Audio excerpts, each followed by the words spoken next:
I appreciate everyone coming today. We've got a packed room. We've got even some more coming in, which is really just awesome. When we had an idea to put this event together, I didn't realize we were actually going to get 14 universities represented in the room, which I think is really neat.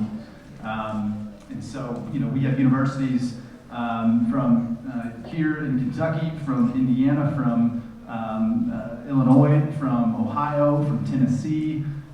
It's really neat to have this collection of people. And even more important for the topic that we're going to cover today, we have representatives from technology transfer offices, from philanthropy units, from alumni services, from a number of those institutions.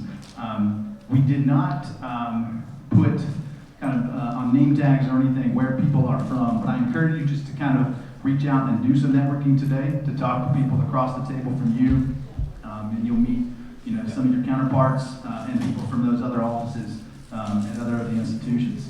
So the topic we're going to cover today is one that hasn't been covered a whole lot, and we like to call we like to sort of just namesake the word here, engage, because that's really what we're talking about today, is a way to engage across lines between those three units that you would find in most universities and the professionals, and raise up some awareness of opportunities, of trends, of ideas, and really just have an open discussion. For a half day here, we want to have an open discussion about how can we work together, and what's happening as best practices are being formed to do some of that across a number of our universities. We do have a few minutes later in the program here where we will actually have an open mic session, and I'm going to walk around with an open mic for anyone to raise up experiences, stories, case studies, ideas, opportunities, anything you'd like to say about an experience where alumni engagement was important to what you were doing, and there was some commercialization interest or aspect or ramification with all that. So before we get to an awesome speaker that I'm excited to present to you guys, I'm just going to go through a little bit to just talk through kind of why we're here today. And so, just to introduce myself, I'm Ian McClure. I'm the Executive Director of the Office of Technology and Commercialization here at UK. And our office manages all of the research results, the intellectual property, spin-out startup companies, licensing, and all commercialization efforts related thereto here for UK. But we couldn't do any of that really alone in any kind of a silo or in a vacuum. It's tough to do that without an ecosystem and a community.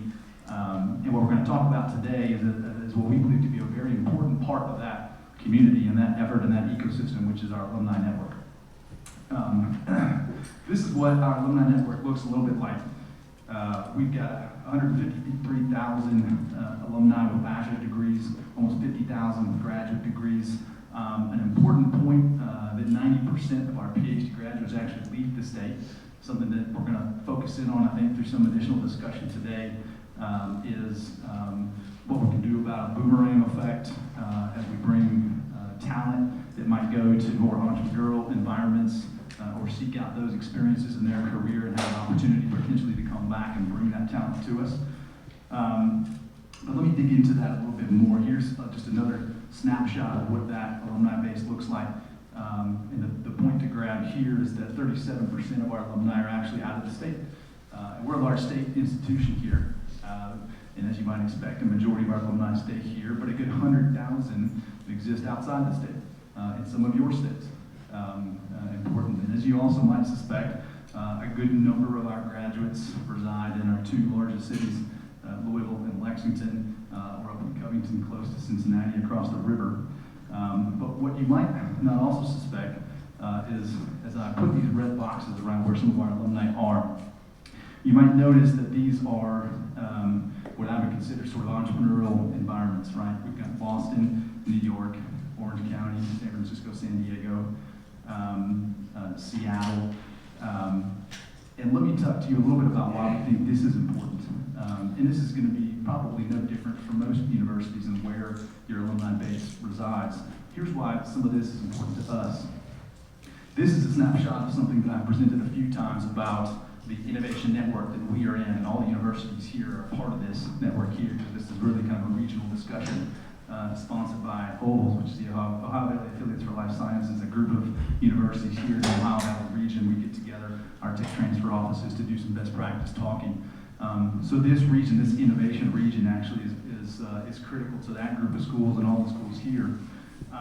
If you measure these four statistics, so university research expenditures, patents, I think that's patents filed, startups launched, and inventions that come out of that research funding, we actually, if you drew a 250-mile radius around us here, we actually ranked 5th after New York, Boston, Philadelphia, and San Francisco. That's pretty neat.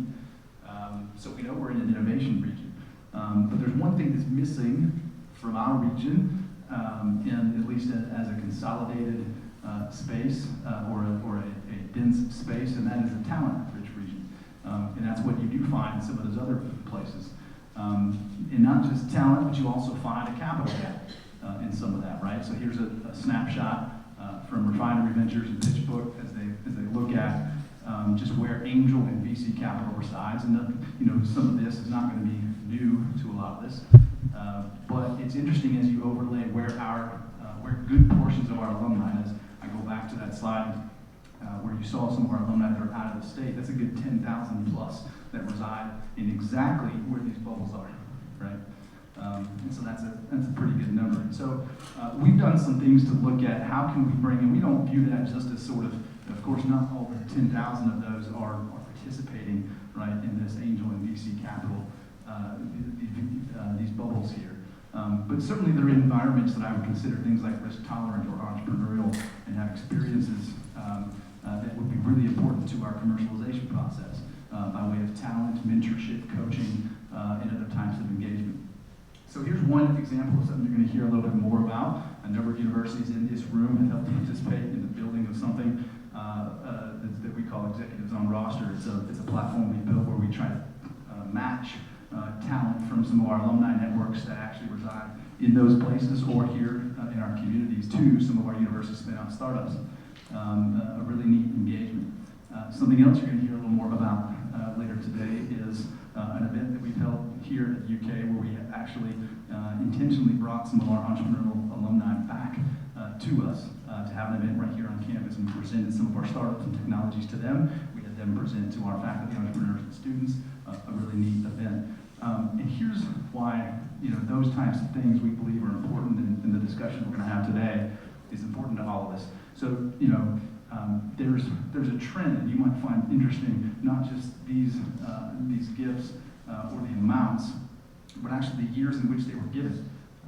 This is a neat trend in interest in philanthropic gifts that go to innovation and entrepreneurship centers, all of which kind of combine the commercialization culture and efforts.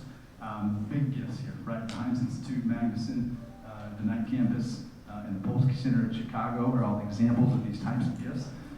Here's some more examples. The Schwartz Center, Carnegie Mellon, the Tata Innovation Center, again, big gifts, also very, very recent gifts. But it's not just about gifts. And one thing that I want to highlight as I introduce our speaker and something he's going to talk about is another type of engagement from a number of these alumni that are actually interested in this type of effort. So UK is not unique in the fact that there's a number of institutions that are sort of ramping up and newly resourcing their commercialization activities.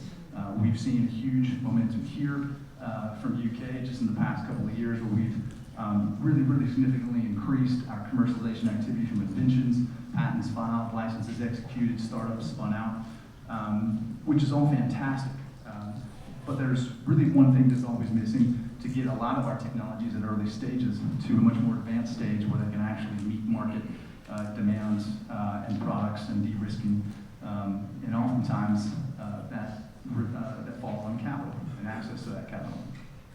So I'm going to introduce, just on that note, as a segue, our keynote speaker, Fletcher McCusker. And I'm really, really excited to have Fletcher here with us today so Fletcher can tell his story to us. So let me introduce Fletcher a bit by giving you some of his background. Fletcher is the founder of UA Venture Capital. He's also the CEO at Sinfonia and also the man behind the startup to IPO of Tucson-based Providence Services Corporation. Fletcher is a 1974 U of A graduate, University of Arizona graduate, and started Providence in 1997 with a $50,000 investment. He grew the company to $55 million in revenue and went public in 2003. Providence then grew to $1 billion business and is by far the most successful public company ever launched in Tucson. Fletcher left Providence in 2013 to assist Tech Launch, which is the University of Arizona Commercialization Unit, in its commercialization efforts by becoming the business driver for University of Arizona spin out Sinfonia. I hope I'm pronouncing that correctly. Sinfonia. Close. Okay. I'll let you correct me. Sinfonia pioneered medication therapy management designed to assure physician-written prescriptions are safe, don't conflict with other medications, and are age-appropriate and necessary. The company allows its clients to comply with Medicare requirements and saves them money by preventing unnecessary or ineffective prescriptions. Patient health is improved by direct pharmacist interaction and medication review. As chairman of the Rio Nuevo district, the downtown Tucson area that's being revitalized, Fletcher is credited with spearheading much of the development downtown in Tucson since moving downtown in 2010. I mentioned Fletcher is a U of A alumnus. He's also a U of A alumnus of the year. He holds an honorary doctorate awarded in 2014. He's endowed the public programs chair. He's scholarshiped a member of the tennis team, and he sits on several of U of Arizona advisory boards. Please join me in welcoming Fletcher.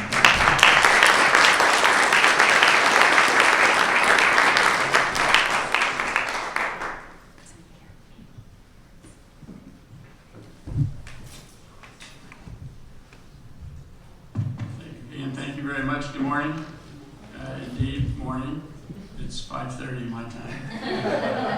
I saw Ian at dinner last night and said, will you just be sure to check me and make sure I show up with pants? Because I'm usually up at this time, but I'm not in a suit. So it's kind of humbling to be here in the Gatton building in the Terry Woodward Hall to talk about alumni engagement. Clearly that's not an issue for the University of Kentucky, nor is it for the University of Arizona. We have a lot of very high net worth individuals who put their names on buildings. And cut to the end of my story, we have found that all of those people are likely investors in your commercialization efforts. And I'll walk through kind of how we've gotten from 0 to 60 at the U of A in about 2 years. Catchy title, you know, you can all do this, except for Ohio State, they're going to be the fund. Right? The rest of you just put your name in front of venture capital and go launch a venture capital fund. That part of it's pretty easy. The raising money part of it's not so easy because it's new, it's novel. You know, big institutions won't look at your venture capital business until you have some experience, but moreover, probably until you've had an exit or two. Two of the people that have joined me today, Lawton Logan, if you'll raise your hand, great Cone standing in the back of the room. One of the smartest things that we ever did is we've hired professional fundraisers. They run an organization based in Atlanta called Maven Capital Advisors that are raising our second fund, which is a $100 million fund. We've outsourced that placement entirely to Maven. Coincidentally, I won't make the rest of your day because we're calling on your big donors immediately after my presentation.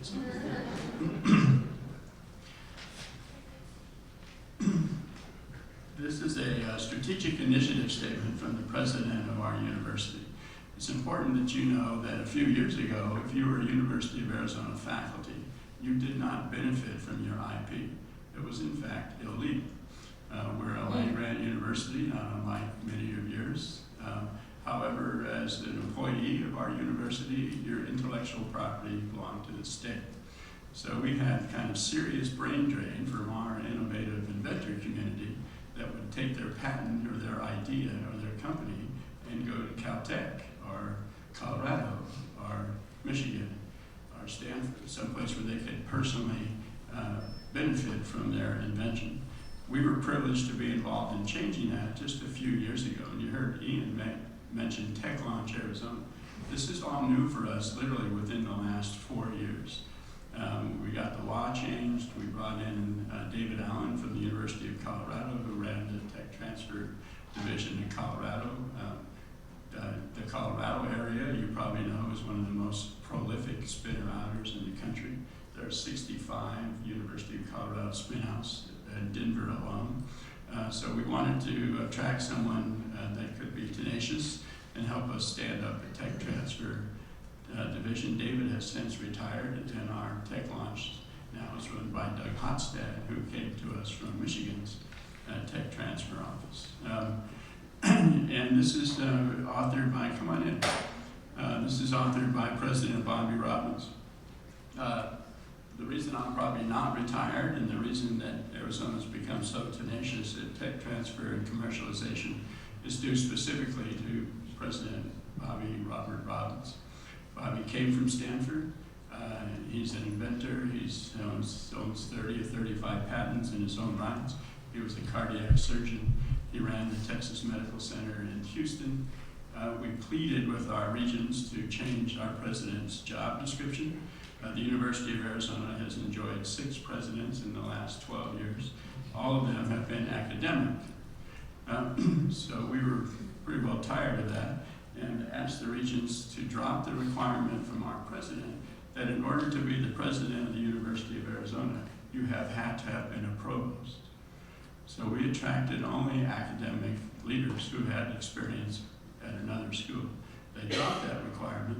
Bobby Robbins, who's an MD, who had never been a university academic leader, applied for and was given our presidency just a year and a half ago. And he's truly a game changer. This is his initiative to bring our university to the forefront in terms of commercialization. I won't read it, you can read it for yourself. We suffer from what I call the research cliff. You all enjoy this if you're a research institution. University of Arizona is an AAU university. We're in the top 20 in terms of research dollars. We're in the top 5 in terms of many of our applications. And you know how the process works. Your faculty apply for a grant, they get some grant money, they fool around with that project for a little while, they're obligated to publish that. They don't achieve tenure unless they do publish and continue to research. That grant money runs out. What happens to that project? It's dies. It's shelved. You can't go anywhere. They've got to continue research. They apply for a different grant. They tweak their innovation. They move on. We call it the research cliff. What we've gone in to do is try to identify those things that are the most interesting, sexy, topical, and say, okay, we're going to help you advance this research, but we're going to invest in your project. We're not just going to give you a grant. Last year, the University of Arizona enjoyed $700 million of research dollars for the year just ending. And our system, we have the advantage over a lot of you. Because this is new, we have to start from scratch. And we're students of all of you. We've looked at the programs that do this well. We looked at those of you that struggle, frankly, with commercialization. We've made a number of ideas that are unique to our university. Under our system, if you're a faculty member now at the University of Arizona and you have a discovery, it's probably no different than how any of you operate. You're obliged to disclose that. If you go to our Tech Launch Arizona website, you'll find a one-page disclosure form. You fill it out, you date it, that's the moment in which you've identified that discovery, and it goes to the patent librarian at our tech transfer office. Under our system, if the University of Arizona likes your discovery, discovers there's no prior art, and it appears to be patentable, the University of Arizona will file for that patent. We do that entirely with outsourced legal. We don't use any of our own university legal. We use about 75 patent lawyer firms across the country. The University of Arizona pays for that patent. Then they turn back and license that product back to the inventor. In our system, the University of Arizona keeps 5% ownership of the company that's created around that patent IP. The inventor, and I would venture to guess none of you enjoy this, the inventor owns 95% of their invention. Like you, we have to clear COI, conflict of interest. So if you're involved in our faculty and you have a company that you're starting up, your dean, the U of A leadership clear you for that. That usually means you have to reduce the amount of time that you spend in your private sector project. If you're involved in a lab, you might have to rent the lab space, etc. But the COI process has become really pretty aggressive in terms of encouraging our faculty to participate in innovation. We are blessed is that when those patents are filed, and this year the university filed 265 patent applications, we get to see them immediately as the dedicated venture capital side of the University of Arizona. In a year and a half, we've gone from 0 tech transfer to the top 10 now in the United States.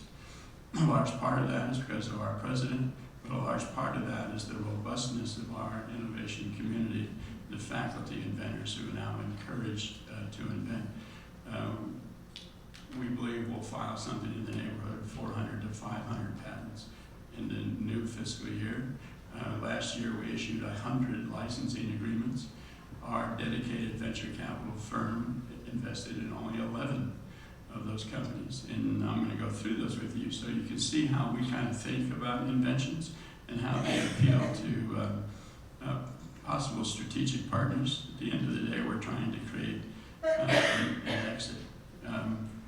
Uniquely, we outsource all of our patent legal. We're dedicated, our venture capital firm does nothing but U of A, science and technology. One of the things that's unique about our school, I'm not sure any of you do this, you can achieve tenure at the University of Arizona and never publish a paper.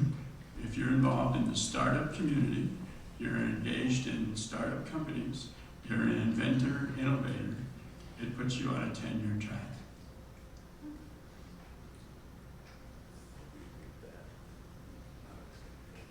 In the year and a half that we've enjoyed being a fund, our first fund was $20 million. We deployed all of that. We raised half of that quickly.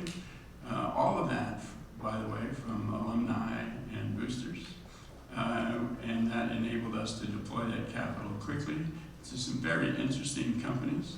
But moreover, it was the genesis of our second fund, which is now only 3 months old, a $100 million fund. But you can kind of see how we think about looking at our faculty innovation and things that might indeed change the world. Regulonics is the first non-opiate, non-addictive painkiller compound invented in the world, invented at a University of Arizona lab. We are marketing that drug. We will sell that drug preclinical this summer. We invested $2 million in this company for a 40% interest. We expect to sell that drug this summer for up to $600 million. Codlicita is the smallest semiconductor chip ever manufactured, also manufactured by U of A engineering faculty. We are demoing that product to Toshiba as we speak. Freefall, we have some ham radio operators in our engineering department that instinctively thought they might be able to miniaturize antenna systems. So they developed a 5G antenna that's about this tall. And it spins the radio transmission as it's broadcast. And from the top of the Gatton building, it will broadcast 5G to the horizon. We are demoing that project to the International Cellular Conference in October. Post-Bid Ship is a fun logistics company, came out of our School of Business. It's a disruptive software program, not unlike Uber, but it's designed for semi-truck haulers. So you register your semi and your driver, and if a big shipping company needs a shipment, they post the shipment and you respond to it as a truck driver. And it's kind of first come, first served, not unlike an Uber application. Quick is a really fun company, came out of the same College of Business. They place temporary staff at restaurants, hotels, and bars. They launched this in Tucson and Phoenix. They have 300 restaurants that have signed up, 5,000 staff. If they have someone that doesn't show up for a shift or they need to fill a job quickly, they post the job, you respond with your smartphone, and they're filling shifts now with temporary workers in as little as 12 minutes. We believe that company is going to be bought probably this summer. One of the most fun things we've done is a company we call EarDog, stands for Enhanced Augmented Reality 3D Glassware. If you've ever seen the 3D glasses that the gamers use or people use in virtual reality, they kind of look like ski goggles. Our optical sciences have invented something that looks more like Ray-Bans. We're demoing that product this summer. In our second fund, I think all of you have similar ideas. The point here is that we've been able to prioritize our innovation and really look at things that we believe are indeed world-changing. Part of the strategy, remember, if you saw the slide from our president, is to change the reputation of our university. This isn't so much about enhancing the university's reputation as a change agent, particularly in world technology, as it is about the economics. One, it will attract faculty. We believe with our generosity in IP ownership, we've already seen inbound faculty from Harvard, from Caltech, from University of California, San Diego, from MIT. That will attract students and will ultimately increase our rankings and conditional on additional commercial transfer. Unbelievably, and I think this may be the most disruptive thing we're going to invest in, our optical science department, University of Arizona Optics, is #1 in the world. They've invented a number of things that we're interested in. One of them is a handheld phoropter. The phoropter, if you wear eyeglasses, is the thing when you go to the eye doctor, the big machine that the doctor switches lenses on you and says, is that better, is that worse, is that better, is that worse? So you have to be involved in that. And you typically screw up when you get home. You thought you were in focus at the office, and now you can't see so good. They've invented a laser technology that's handheld. You peek through a little peephole. What you see with your naked eye is the eye chart. What you don't see is lasers measuring the refraction of your eye as you focus. In 10 seconds, it will email you your eyeglass prescription.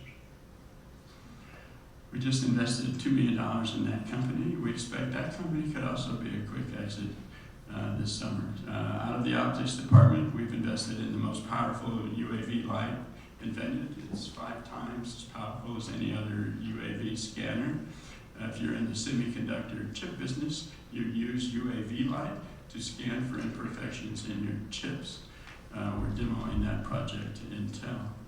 NP Photonics, I don't know how or why, but we have faculties who intuitively thought they could replicate the heat signature of a jet engine in a small laser. They've been able to do that now. You dangle that laser behind a drone and fire a heat-seeking missile at the drone. The laser will distract the missile to the laser. They have invented a heat-seeking missile countermeasure that we've demoed to the Navy. We've invested, our average investment so far is about $2 million. And for that, typically we'll get a minority interest in the company.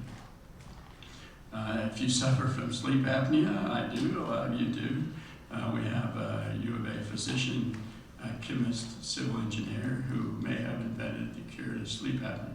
It's a small diode that gets inserted in the base of your neck at the end of the nerve to your tongue, and it's an audio receptor. So when you snore, it hears that, relaxes the tongue nerve.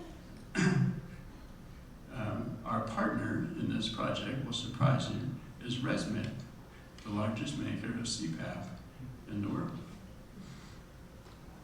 Medicarbone, what we call Carbone, is kind of a fun project invented by a U of A veterinary doctor, civil engineer. We're meeting immediately after my presentation today with University of Kentucky vet school people. They have been able to liquefy carbon, inject it into your body, and form an intracorpus, or inside your body, carbon cast that is permanent. It requires FDA approval to be inserted in humans. It does not require FDA approval to be inserted in horses. This could prevent a racehorse from being destroyed when they break a leg. So we have a lot of interest in that from the veterinary side of that project. Again, we've got a minority interest in that company. The inventor owns 55% of that company. The university owns 5%. We own the balance, and we're using that money to further their research. I expect we may very well partner with the University of Kentucky to do the research in that product. Why are you here today, and what have we discovered about how to encourage this among our alumni? And I must tell you, we've been very pleasantly surprised. I think that number is now 33 individual investors in our second fund. We had about 20 investors in our first fund, with the exception of 1 or 2 people. They are all very wealthy, affiliated, long-term associate donors of the University of Arizona. They are now investors in addition to being donors. What's more important to us about that, from our perspective, is we have 2 really great partners that have enabled us to have this kind of energy. One of them is our foundation. Our foundation is a partner in everything that we do. The 5% equity interest that our university owns is assigned to our foundation. The first exit we had last year is a company we invested $4 million in and sold for $130 million. Every one of those people wrote a check to the University of Arizona Foundation. They understand now the huge opportunity they have to benefit from the upside of venture capital. So they encourage someone, instead of writing the foundation a check for $1 million, write that check to us. It could become multi-million dollars. And furthermore, as the donor, you can earmark that back to any project, college, or purpose that you choose. The other place where this has been hugely successful for us, I think, is a real opportunity for many of you in this room, is with our athletic department. Our athletic director meets with, encourages with, hosts dinners with us to encourage athletic boosters to invest in the U of A fund. And many of those people have done that and earmarked the proceeds from our fund back to the athletic department. It's the same people that put their names on our buildings. Our minimum size in our fund is $250,000, and indeed we have a lot of alumni participating at that level.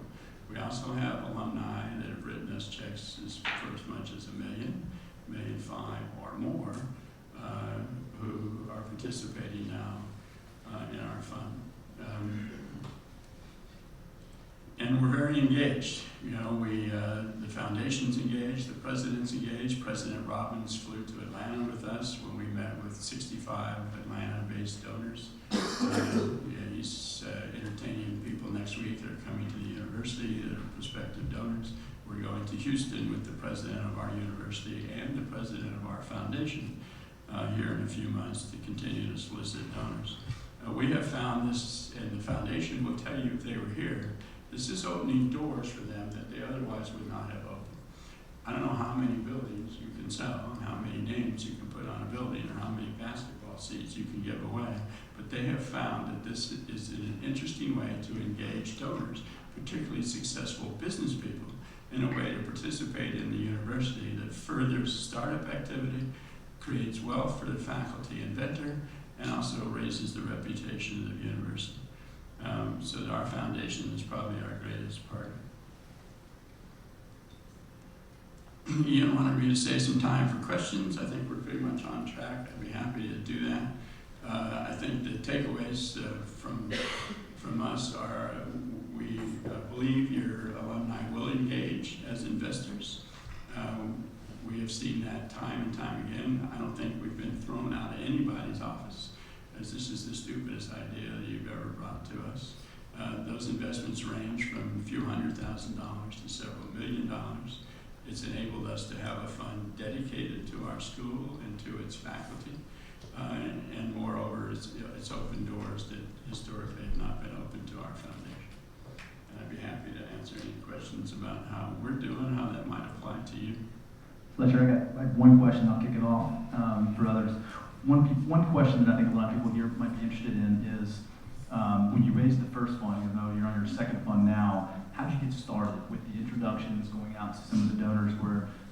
Was that in coordination with the foundation or philanthropy unit? Who gave you the list of names?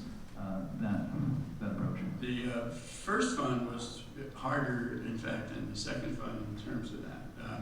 Most of that was friends and family, connections of ours, people we knew that were involved with the university or had known us. The foundation really didn't embrace us in the beginning. They actually thought we might be a little competitive, frankly, that we might poach some of their donors. So, those are all individual calls that we made.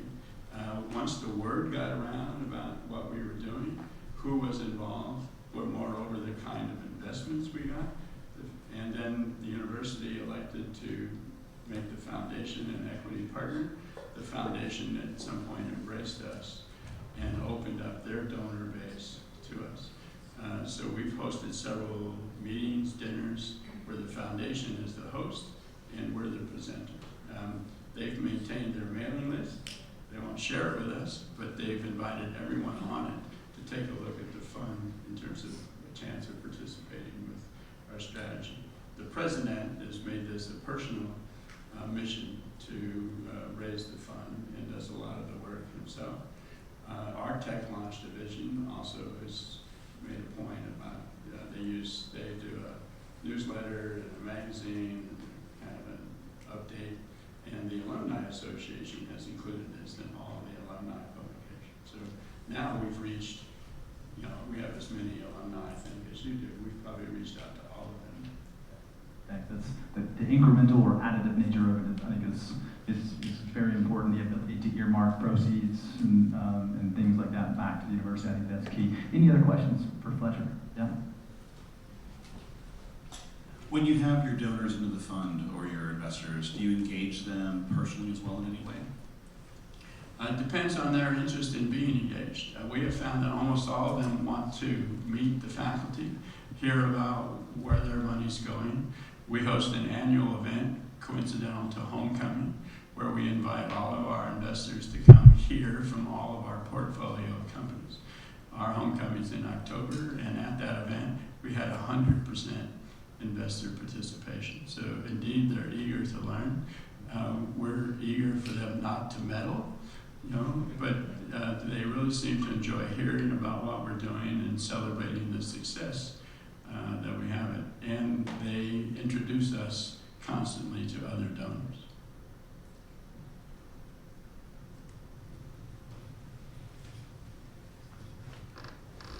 How do you see this scaling with different sized universities? And do you have any recommendations for, say, a smaller university? Do you see any pitfalls in raising this type of fund? Do you see any challenges, or do you see that, hey, this can be scaled to whatever university? I think all of you have a loyal donor base, regardless of your size. And if you start there, even if you start with a $5 million fund, you're going to find that I think you can raise that money. The pieces that make it work beyond that are engaging the faculty. And do you have the incentives to attract a faculty inventor? What is the tech transfer process? What is the conflict of interest? How cumbersome is that? So I think it requires a whole systemic review of how commercialization works for this really to happen. But you know, all you need is one success, and we have found that one exit has totally changed the profile of what we were doing. You have to be substantially bigger than that to attract institutional capital. Our own foundation can't invest with us because we're too young. They have criteria when they invest in venture capital. But our donors obviously don't enjoy those kind of restrictions. So, I think big and or small, I think you're capable of doing that. We've met a lot of universities that are not very generous toward their faculty and vendors. They keep 15% of their invention, or 30. I think Kentucky's 40. Frankly, one of the reasons we made ours so high was we want all those disenchanted professors to move to Tucson. And you've got to create an environment that encourages that kind of innovation. There's a reason we didn't invite any faculty to So I think I can talk it up the microphone. When you say go. you keep saying that the faculty own the invention.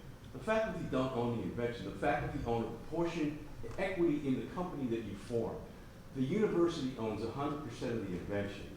Then they license that into the company, and then the faculty get that portion. The university keeps 5% of the equity. You get 40%.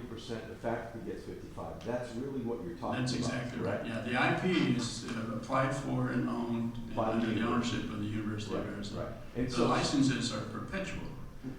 So they license it back to sometimes to the faculty as an individual if they don't have a company, or to a company that we've helped create.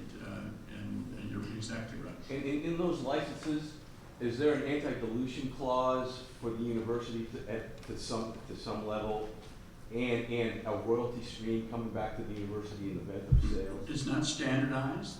We've encouraged the university to standardize it because right now it's individually negotiated. A lot of them have anti-dilution features up to a number, like $2 million. So we're anti-dilutive until you've raised your first two. Many of them have revenue royalty streams. We've encouraged them not to do that. That's a real barrier to a strategic buyer to have a perpetual revenue royalty back to the university. So they're looking more at the equity and a little less at the royalty. But our agreements are not standardized. Some of them have royalty features, some of them have anti-dilutive features. Okay, thank you. Greg, you want to say something? So, to your question, I would tell you that in our experience as fundraisers, right, that we're very effective business. There's two attributes here. Number one is the personal advocacy of the president. Is President Robbins saying this is the most important strategic initiative at the University of Arizona to raise our academic reputation? And then number two is a credible person like Fletcher, no committees. And that's a hard thing at universities is they want to committeize everything. There's statutes built to committees. So Fletcher is the allocator of the capital. He's very decisive and nimble. And that's what we see as a point of differentiation because every university is doing this, but the level of success we're having on the fundraising front are very simply because of those two attributes. Support from the very top and somebody that's credible, trusted, and known, and been there, done that, like Fletcher. Talk about the alumni has access to the fund. The alumni has access to the fund as well. Yeah, so we've broadened the scope of our fund to include sitting faculty, but also alumni and vendors. But most of the work's directly to faculty, but we have funded 2 alumnus projects. So when you said you invested in these companies, did they turn around and sponsor research into the university in their lab and or where was the development work to make a prototype done? So almost everything we've invested with that's in some sort of research phase is still on campus in their lab. And now it's a private sector enterprise, so they've had to clear COI. And that typically means they reduce their amount of their full-time commitment to the university. It also means they can tape off a little section of their lab, and we pay rent to the university for that section. So they're pretty good about keeping an arm's length between but one of the things that's working for us is they want the faculty to stay in their lab and continue research. This is usually not the only thing that they're researching. And most of the faculty and vendors that we're involved with want to continue to research. Even if we create an exit for them, they want to stay in the lab and continue working. So yeah, we're still on campus for the most part. So the great part is that 20 million is research dollars the university can count. Yeah, and they use this as match. Right. Yeah. We do use this money as match. We got time for one more question before we move to our next panel. Any last or any questions? Otherwise, please bombard Fletcher. Ian knows how to reach me. If you have anything you'd like to follow up with, just remember we're 3 hours behind. Thanks, Fletcher. Thank you very much.